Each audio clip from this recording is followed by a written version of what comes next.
ये है talks news network और आप देख रहे हैं पॉलिटॉक्स, राजनीति का कच्चा चिट्ठा।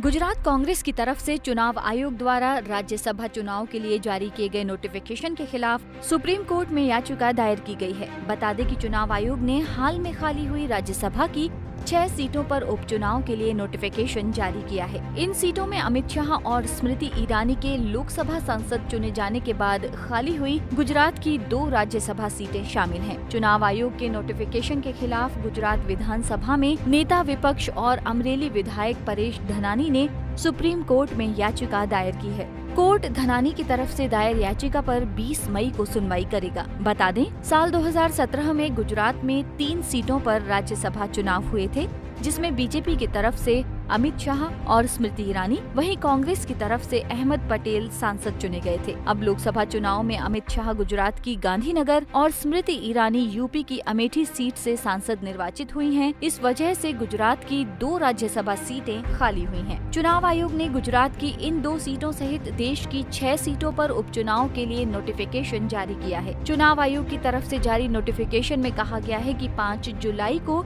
इन दोनों सीटों सहित खाली हुई सभी 6 सीटों पर उपचुनाव होगा। इन सभी सीटों को सेपरेट वैकेंसी मतलब अलग अलग रिक्तियां मानकर चुनाव होगा। अब कांग्रेस आरोप लगा रही है कि चुनाव आयोग बीजेपी के दबाव में सेपरेट वैकेंसी के तौर पर चुनाव करा रहा है। अगर चुनाव में इस प्रणाली से मतदान होगा तो दोनों सीटें बीजेपी के खाते में चली जाएंगी, जो सीधे सीधे चुनाव प्रणाली के खिलाफ है। राज्यसभा चुनाव में सांसद चुने जाने का एक फॉर्मूला है। इस फॉर्मूले के अनुसार राज्यसभा सांसद के चुनाव के लिए उस राज्य से खाली हुई राज्यसभा सीटों की संख्या में 1 जोड़कर विधायकों की संख्या में भाग दे दिया जाता है।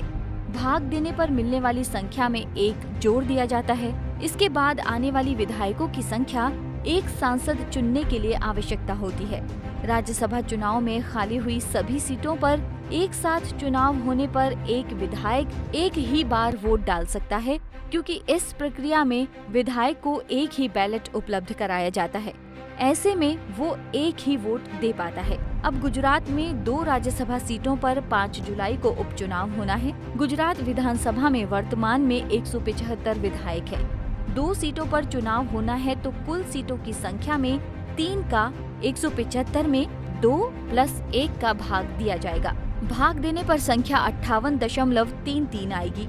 उसमें नियमानुसार 1 जोड़ने पर ये संख्या 59.33 हो जाएगी। इसका मतलब सांसद चुने जाने के लिए 60 विधायकों की जरूरत होगी। लेकिन चुनाव आयोग की तरफ से जारी नोटिफिकेशन के अनुसार चुनाव में जीत 60 विधायकों पर भी नहीं होगी, क्योंकि खाली हुई इन सीटों को चुनाव आयोग की तरफ से वैकेंसी माने जाने के कारण हर सीट को एक इकाई माना गया है। इसके अनुसार प्रत्याशी को चुनाव जीतने के लिए 92 विधायकों की दरकार होगी। साथ ही सेपरेट वैकेंसी होने के कारण विधायकों को वोट डालने के लिए 2 बैलेट उपलब्ध कराए जाएंगे, जिसके कारण वो 2 प्रत्याशियों को वोट डाल पाएंगे।